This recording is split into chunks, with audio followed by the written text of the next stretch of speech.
Bienvenue à chacun à l'Église bétharienne messianique.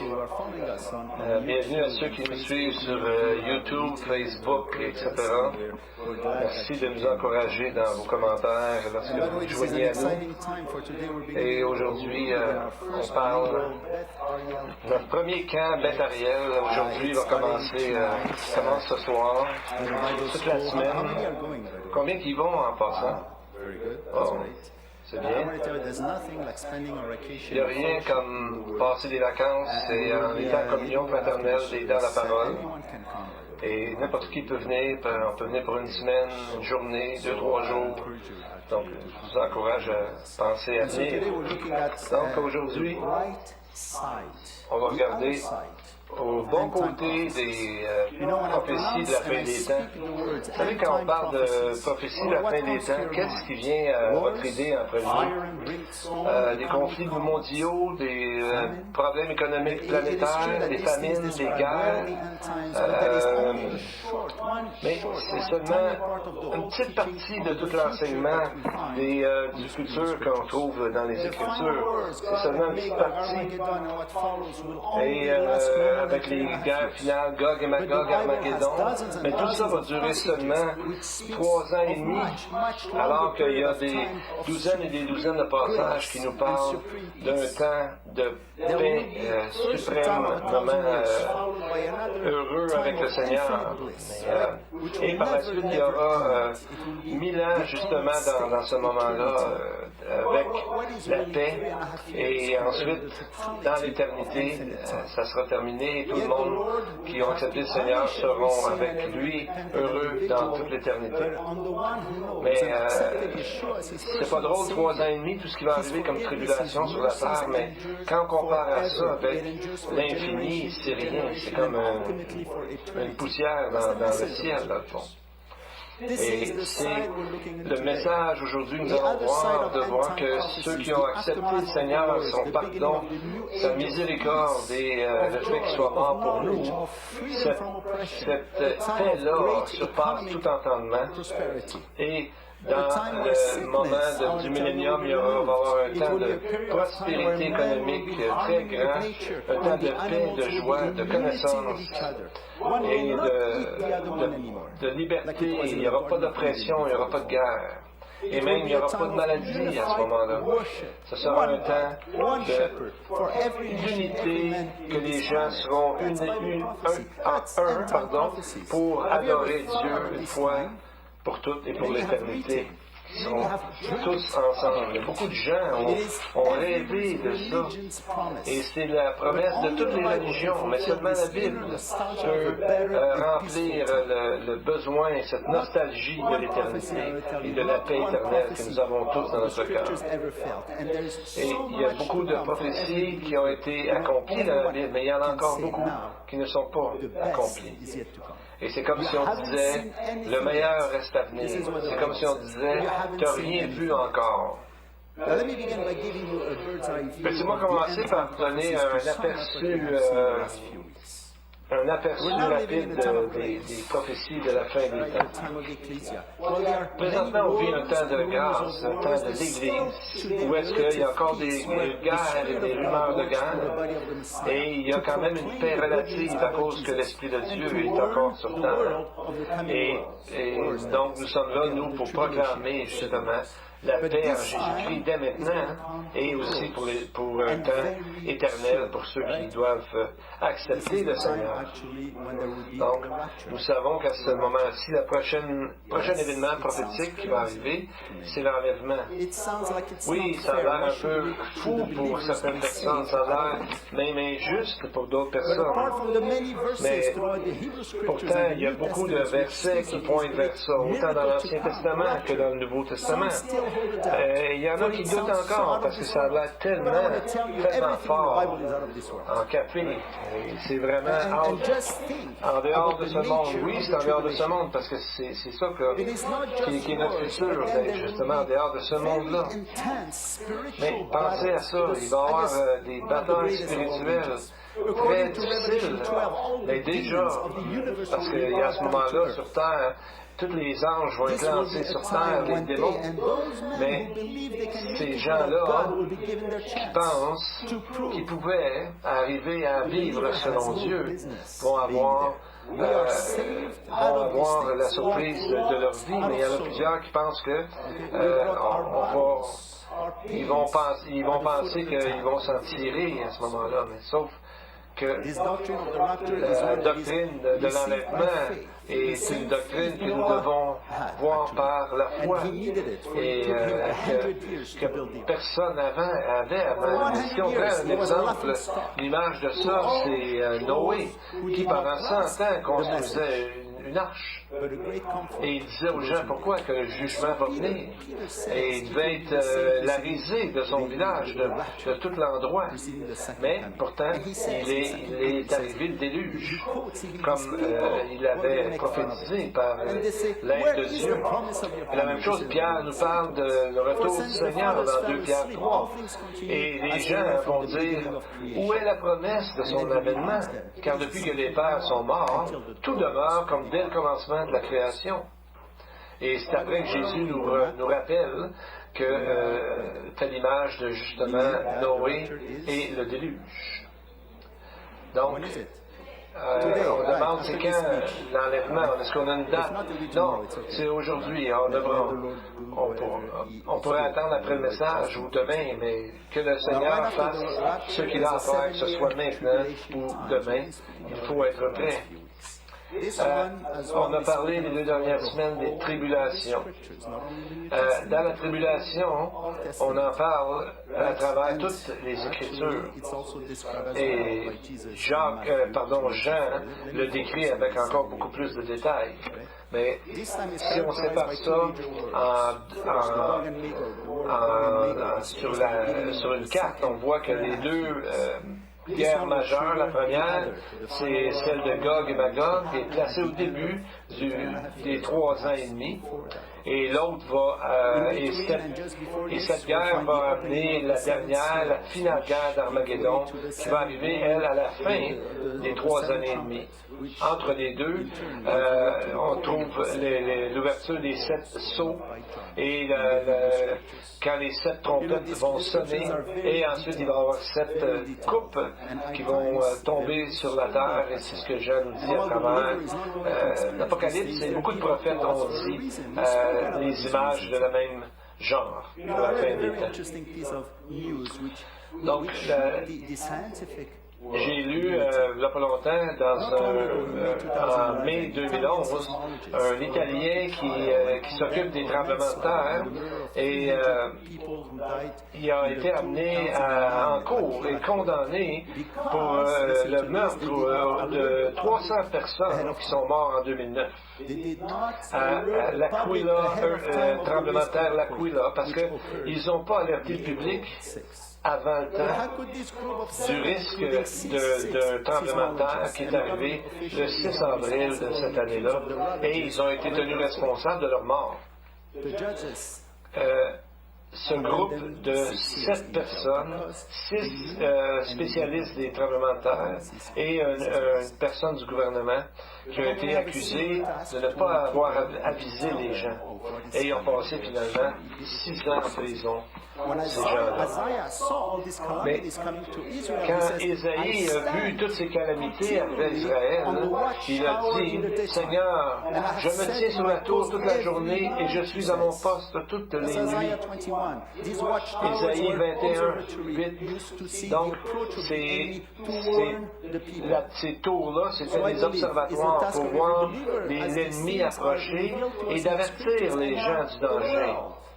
Et c'est aujourd'hui notre tâche en tant que croyants d'avertir les gens du jugement qui va s'abattre sur la terre. Et on va voir tout ce qui arrive tout de suite après, c'est le millénium, ou l'âge messianique qui sera suivi de l'état éternel ou de l'éternité comme tel. C'est notre sujet d'aujourd'hui.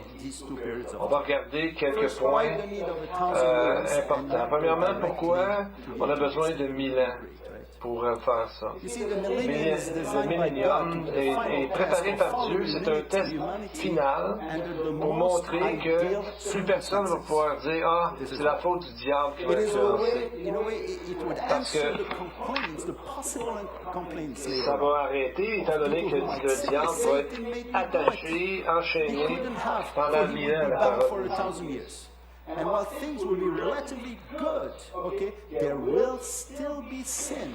Et pendant le millénium, il va y avoir encore le péché qui va exister sur terre. Satan ne sera plus là, mais les hommes qui ne seront pas avec Jésus sur terre, ils vont être quand même sur la planète quelque part, mais ils vont avoir encore le péché parmi eux. Il va y avoir encore même des sacrifices, justement, à cause que le péché va être encore là, la mort va être encore là.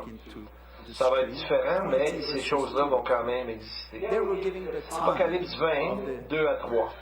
Et là, on nous parle du temps du millénium.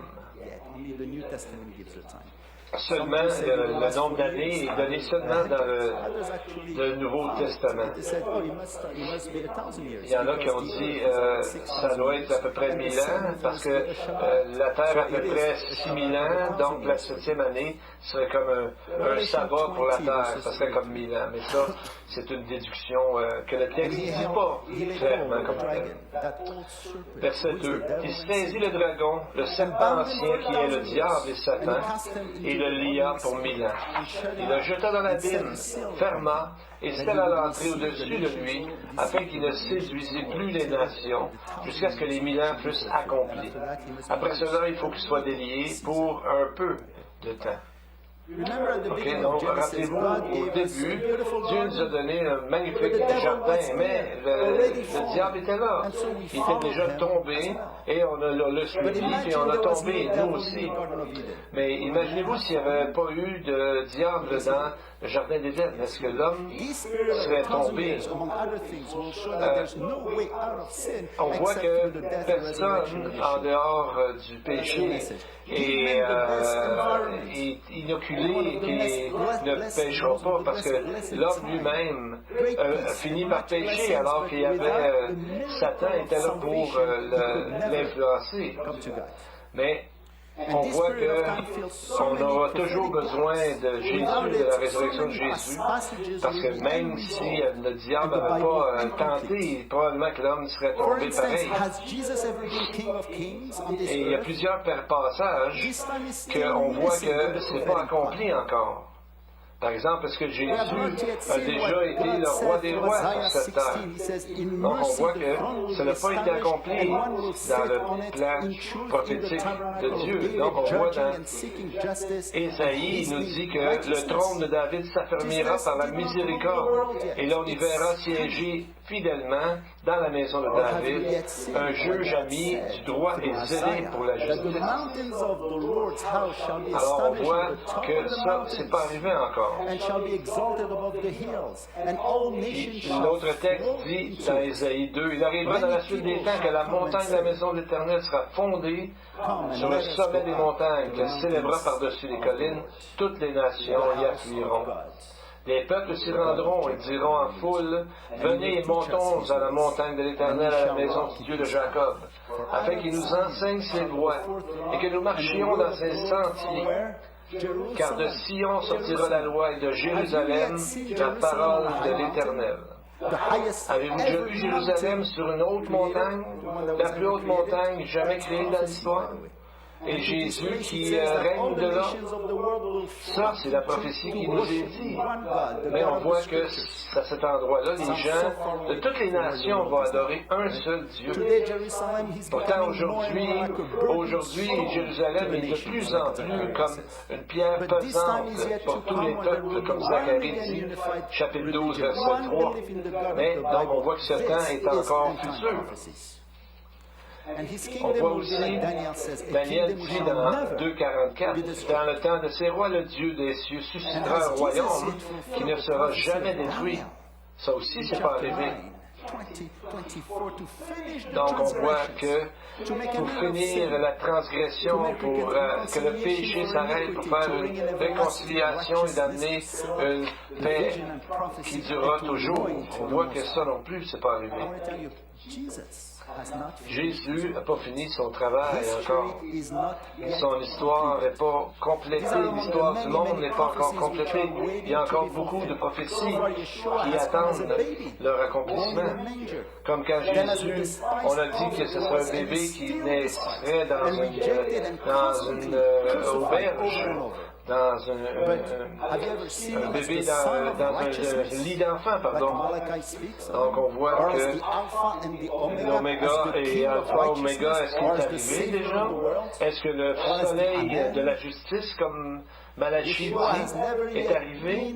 Est-ce que le roi de justice et le sauveur du monde ou le Amen, ça n'a jamais été encore le cas? Qu'il règne sur toute la terre. Dieu dit que Jésus est la lumière du monde. Pour nous qui le croyons, nous savons que c'est la lumière du monde. Est-ce que le monde l'a connu? Pas encore de cette façon-là. Donc, quand on voit que Jésus, les descriptions qu'on dit de lui, c'est plus un bébé ou un prophète qui a été décrié, qui n'a pas été rejeté, mais c'est le Dieu puissant, éternel et juste qui vient juger, qui vient régner sur cette terre et ensuite pour l'éternité avec nous qui croyons en lui. Jésus a dit par Jérémie 31, « Mais l'alliance que je ferai avec la maison d'Israël, voici, après ces jours-là, dit l'Éternel, je mettrai ma loi au-dedans d'eux, je l'écrirai dans leur cœur, je serai leur Dieu, ils seront mon peuple. Celui-ci n'enseignera plus son prochain, ni celui-là son frère, en disant, connaissez l'Éternel, car tous me connaîtront, depuis le plus petit jusqu'au plus grand, dit l'Éternel, car je pardonnerai leur iniquité et je ne me souviendrai plus de leurs péchés. C'est pas quelque chose qu'on voit aujourd'hui, n'est-ce pas? Donc, est-ce que tous les Juifs en sont venus à croire à Jésus? Non. On voit bien que ce n'est pas arrivé. Et pourtant, ces passages-là, il y en a qui disent que c'est pour l'Église. Ils se trompent doublement. Ce n'est pas encore arrivé, et pourtant, c'est une promesse qui va littéralement s'accomplir. Est-ce que Dieu aurait parlé pour rien à travers ses prophètes? Non. Donc, on voit un autre texte qui nous dit que la terre va être remplie de la sainteté de Dieu. Avez-vous déjà vu l'autoroute de la sainteté dans la Bible qui a été promise? Cette autoroute nous dit, il y aura là un chemin frayé, une route qu'on appellera la voie sainte. Nul impur n'y passera. Elle sera pour eux seuls. Ceux qui la suivront, même les insensés, ne pourront s'égarer. Donc, on voit que c'est comme une autoroute en plein milieu de la terre. Et qui appelle même l'Égypte, il dit qu'il y aura une route pour l'Égypte en Assyrie. Les Assyriens iront en Égypte, les Égyptiens en Assyrie, et les Égyptiens avec les Assyriens serviront l'Éternel. Il sera uni à l'Égypte, à l'Assyrie, et ces pays seront l'objet de bénédiction. Donc on pourrait appeler cette route-là l'autoroute 777, parce que c'est Dieu qui a créé cette autoroute en plein milieu du pays. Donc on voit l'alliance que Dieu a faite avec Israël est une alliance éternelle, et ce qu'il a dit qu'il était supposé arriver, arrivera. Donc on voit both of which are not yet fulfilled, and both of Les which deux remind us of choses the qui ne Jewish sont origin pas encore and the arrivées, foundation of the c'est priesthood. la... These two covenants open Ces up choses-là qu'on vient the de voir New ne sont pas Testament. encore arrivées sur la terre. The book of genealogy of Et Jesus Christ, the son of David and the le son Nouveau of Testament Abraham. commence par la généalogie Jesus Christ, the son de of David, Jésus, speaks qui of dit dans Matthieu Jesus 1:1, as King Messiah, généalogie de which Jésus-Christ, never fils de yet David, was on earth. fils d'Abraham. David was the first king of Israel according to David promise. était le premier roi d'Israël, selon ce qu'on voit dans And la Yeshua parole. is the last one. Et But he Jésus est le never dernier was roi king in Israel d'Israël. yet. Mais pourtant, il This n'a time is jamais coming. été comme tel Then we have roi Jesus Christ, the son d'Israël. of Abraham. It brings us back to Et on a Genesis aussi 12, where the Jésus, kingdom of the le nation fils ends with d'Abraham, one individual. qui nous Abraham, ramène through à whom God Genèse promised a great 12, nation, Israel, juste and through whom all après qu'on ait vu la nations of the table world des will be nations. blessed. Abraham, It on didn't voit que happen. Dieu lui promet que toutes les familles de la terre en lui seront bénies. Israel Ça n'a never pas occupied ça n'a pas arrivé promised land encore. that's given by God, which extends from Et Egypt la to même chose Iran. pour la terre. At La least a terre, couple of times tout in ce que history Dieu a it was dit que theirs for God. serait l'héritage, But they never toute took cette it. partie-là And qui est a lot très of bien prophets décrite dans la parole, promised on la it voit and pas. are still waiting. On la voit pas comme quelque chose qui s'est passé déjà, qui a existé. Donc c'est une prophétie qui va arriver plus tard. Believe that all that I just told you. Il y a beaucoup d'églises aujourd'hui qui pensent que ces choses-là qu'on vient de parler sont arrivées. Ils disent que c'est arrivé à certains moments dans l'histoire qu'on connaît déjà. Pourtant, on voit que ce n'est pas le cas quand on regarde comme il faut. Well, Shimeon also said this. Donc, on voit que The Lord God shall give Dieu to a him dit à the travers throne of his Siméon father que David, and he shall reign over the house of Jacob. le Seigneur Dieu lui donnera Then he asks le his trône friend, de David, how son do you père. understand? Il régnera sur la maison de Jacob The friend éternellement. answered, oh, Son it's règne n'aura pas de figurative fin. language.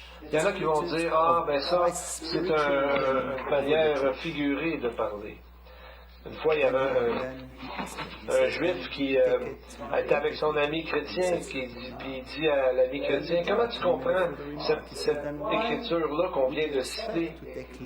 Ah, ben le chrétien dit, ah, ça c'est une manière figurée de parler. C'est une description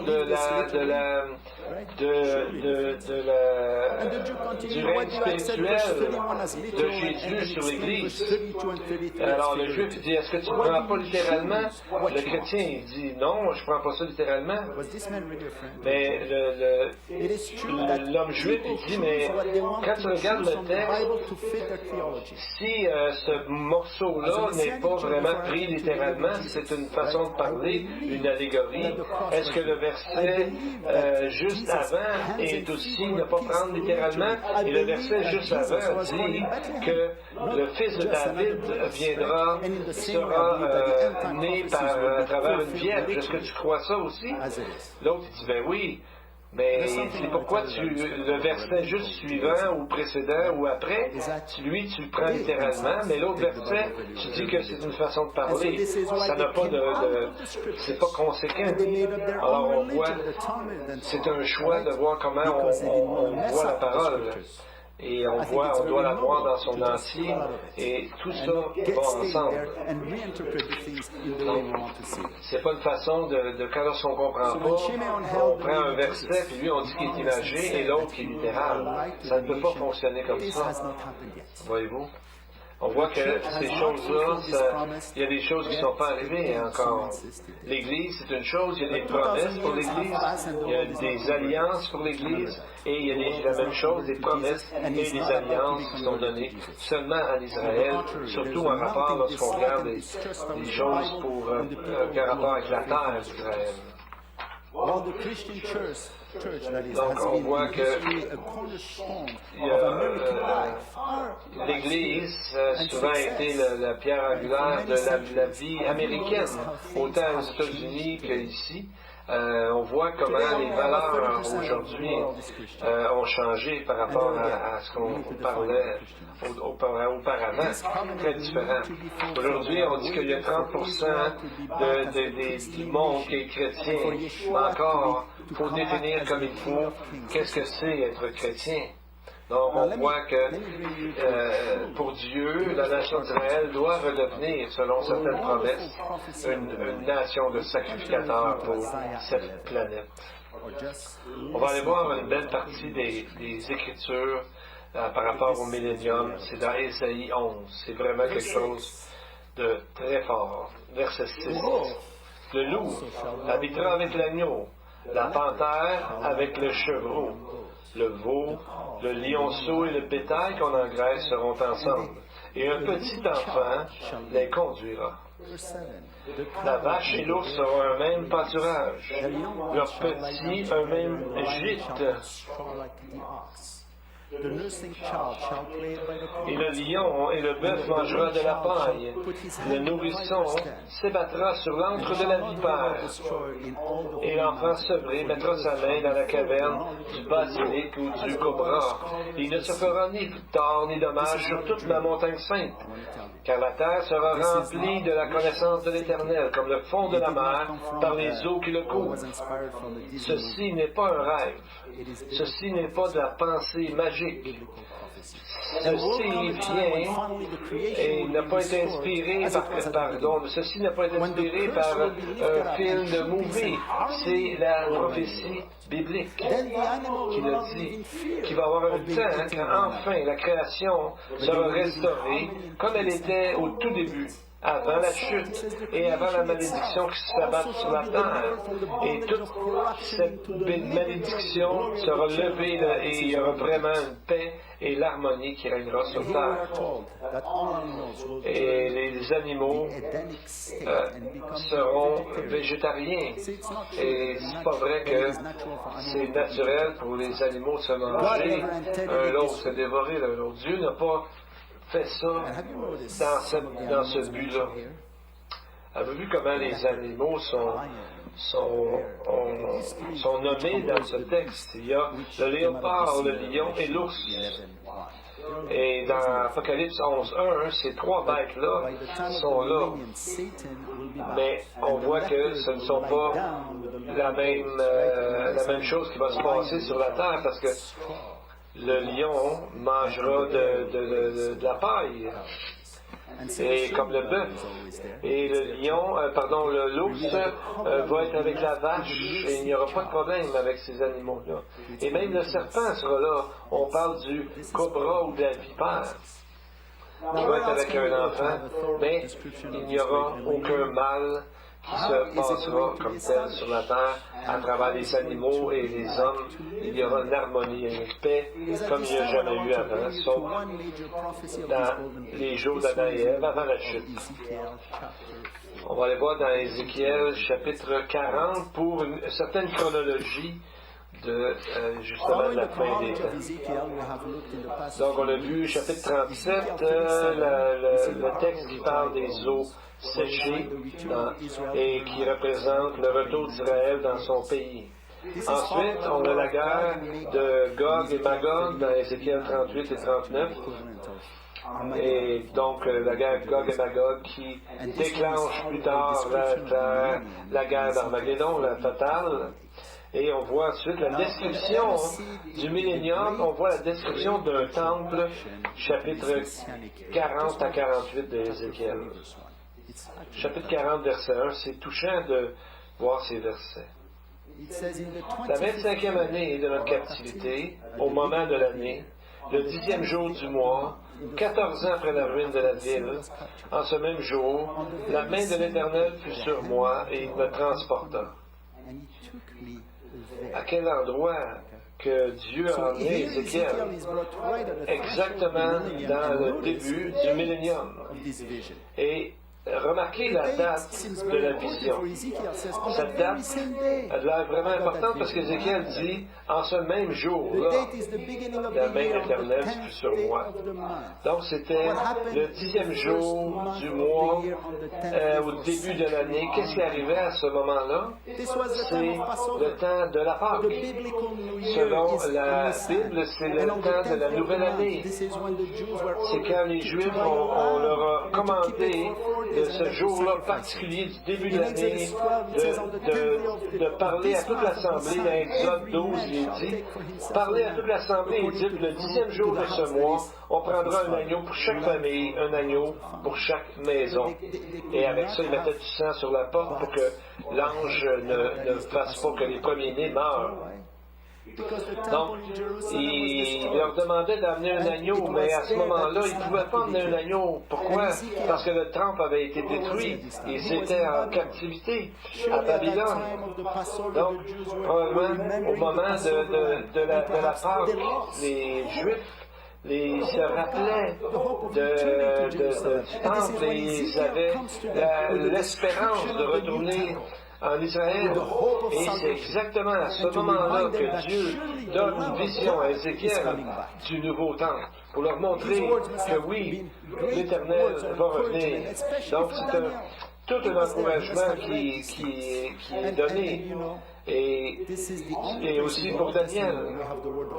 Et c'est la seule place dans l'Ancien Testament que nous avons le mot Rosh Hashanah, qui correspond à la nouvelle année. C'est vraiment, vraiment triste que les Juifs aujourd'hui, les chefs religieux juifs aujourd'hui, ont changé la date de la nouvelle année pour la mettre en septembre. Donc, ils ont imité les nations. C'est triste parce que la vraie fête qui débute l'année, c'est la Pâque. Donc, on voit que dans le texte d'Ézéchiel, au verset 5, à travers une description, et il nous est dit tellement de détails très précis. Il commence par mesurer l'extérieur des murs. Regardez sur la charte en avant. Donc ensuite, on est amené dans le temple, à la porte de l'Est. Il y a 7 marches pour la première entrée, 8 pour la deuxième. Ensuite, on nous donne les mesures de toute l'entrée et les fenêtres. Et avec verset 17, on voit qu'il y a 30 chambres. Chacune est mesurée attentivement. Ensuite, on nous amène à la porte du nord, la porte du sud. Même chose encore, même mesure. Ensuite, on mesure la cour intérieure, la table des sacrifices, etc. Ensuite, l'autel, le plus gros autel qui a jamais existé, et le Saint des Saints. 50 pièces. Mais il y a des commentateurs qui ont dit que c'est comme un labyrinthe, c'est comme une confusion. Mais comment Dieu, qui est un Dieu d'ordre, amènerait-il une confusion alors que c'est au contraire très, très précis, toutes ces mesures-là? On voit la clarté de Dieu et l'ordre de Dieu. Donc, Dieu nous dit dans sa parole, dans Proverbes et Psaumes, que chaque mot de l'Éternel est pur. Et on sait à travers Pierre et d'autres que sa parole nous purifie, nous rafraîchit. Et donc, il y a beaucoup de pouvoir dans ces détails-là, parce que c'est la parole de Dieu. Donc, ces chapitres sont importants. Ça devait être vraiment de la musique pour les oreilles des gens de ce moment-là. Imaginez-vous en captivité où vous apprenez qu'il y a un temple très précisément. Et le prophète dit exactement comment il sera fait. Ça devient tellement réel lorsque des détails comme ça. Tu peux presque voir tous les détails, les coins du temple. Ça devait être un message magnifique d'espérance pour des captifs à Babylone. Savoir que ces choses vont arriver. Peut-être qu'ils se doutaient qu'ils ne les verraient pas, mais ils savaient que ces choses arriveraient et que Dieu est là dans ce temple-là. Et en fait, ce temple-là a été monté, a été créé selon tous les éléments bien clairs qui ont été décrits dans la parole.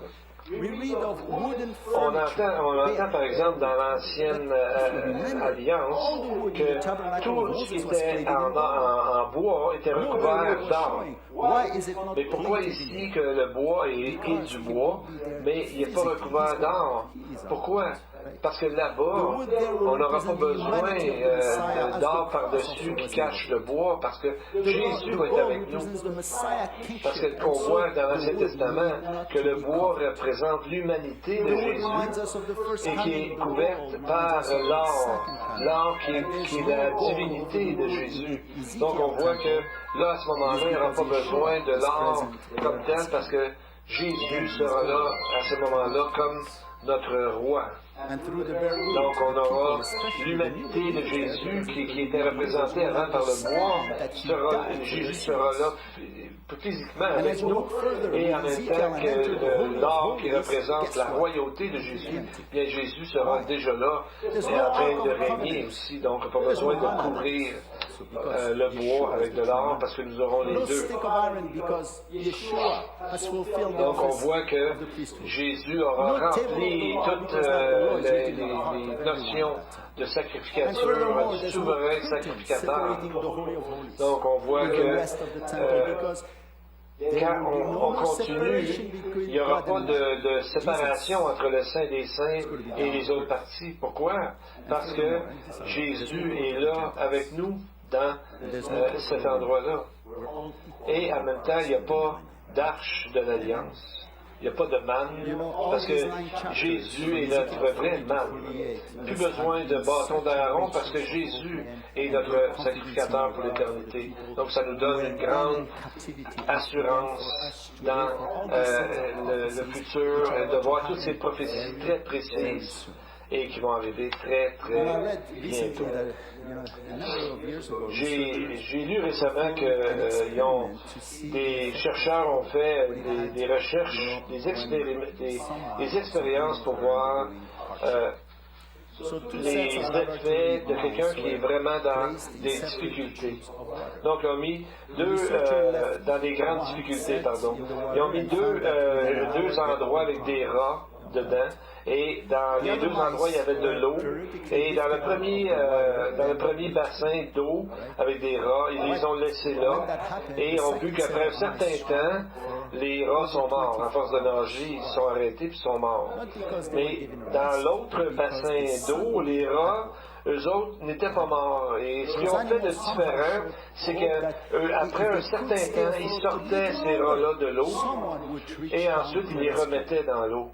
Et eux autres ont été dans cette eau-là beaucoup plus longtemps que 24 heures, comme les autres rats. Pourquoi? Parce que ces rats-là avaient l'espérance que quelqu'un, à un moment donné, viendrait les sortir pour un temps, et que ça les aiderait à ne pas se fatiguer, etc.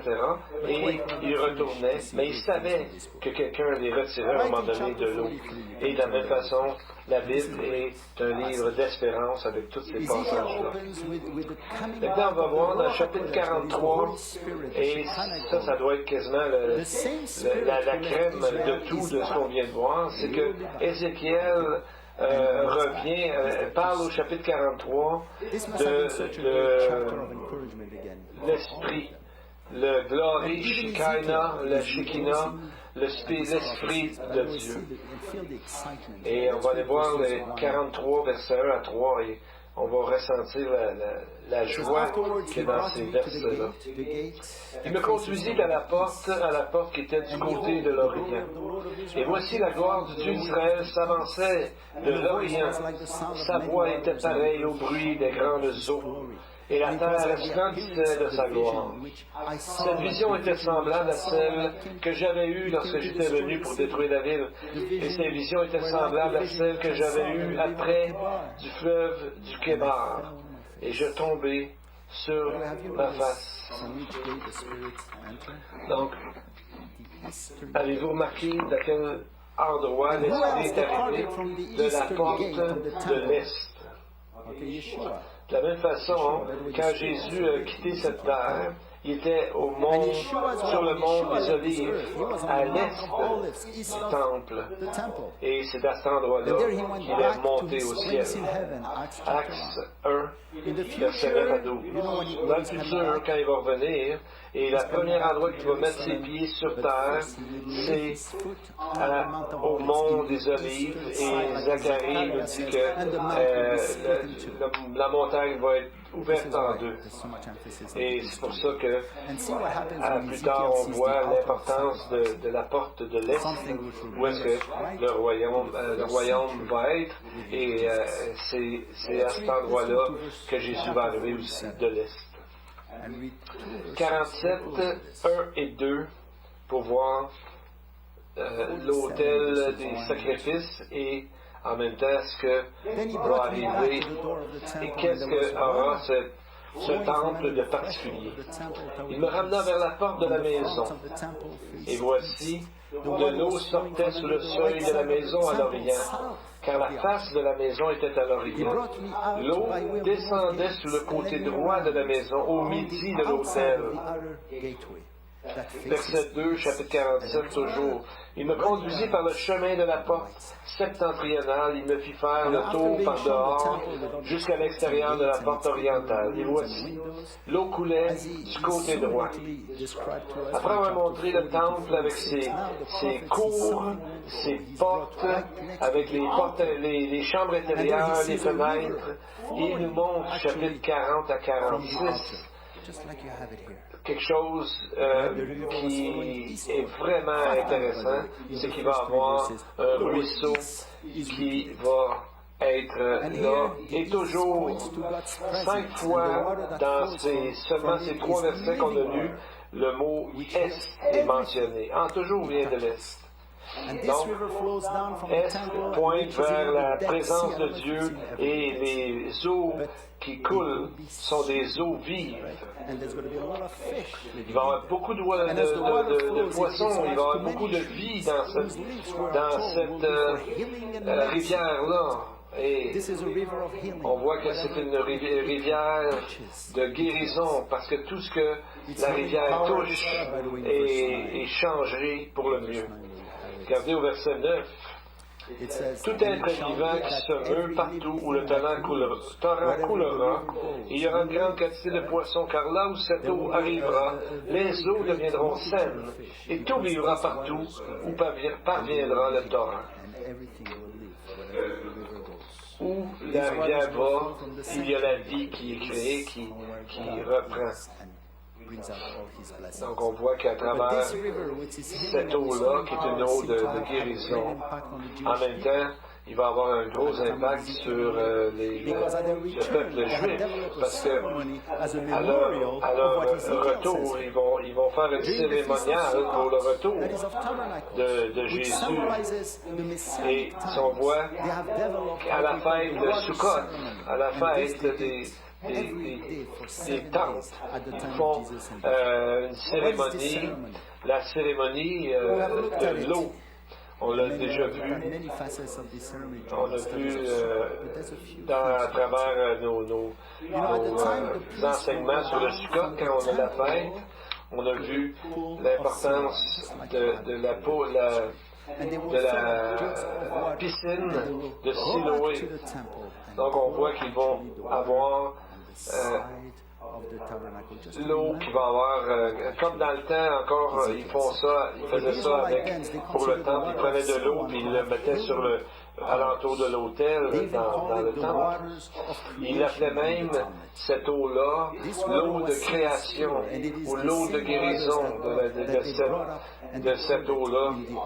Et c'est ce qu'ils amenaient encore dans des seaux, ils amenaient ça